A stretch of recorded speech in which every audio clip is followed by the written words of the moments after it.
for the next one. And it's a low ball toss. Pumped away. Wow, দুর্দান্ত, অবিশ্বাস্য।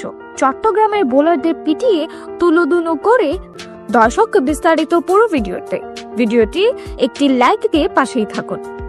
চলতি বিপিএলে এখনো জয়ের সঙ্গে দেখা হয়নি ঢাকা ক্যাপিটালসের। 4 ম্যাচের 4টিতেই হেরেছে সাকিব খানের দল। আজ বৃহস্পতিবার তিসারা পেরেরার দলের ষষ্ঠ ম্যাচ, প্রতিপক্ষ চিটাগাং কিংস। সিলেট আন্তর্জাতিক ক্রিকেট স্টেডিয়ামে আজ টস ভাগ্য সহায় হয়নি ঢাকার।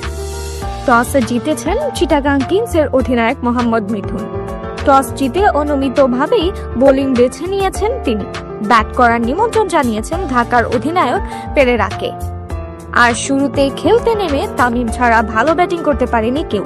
সেখানে সাব্বির রহমান দেখালেন তার ব্যাটিং তাণ্ডব। পরপর বিশাল ছক্কা হাঁকিয়ে সাব্বিরের ব্যাটিং তাণ্ডব দেখছে বিপিএল। আর কি কারণে দর্শকরা সাব্বিরকে নেওয়ার জন্য পাগল ছিল সেটার প্রমাণ দিচ্ছেন তিনি।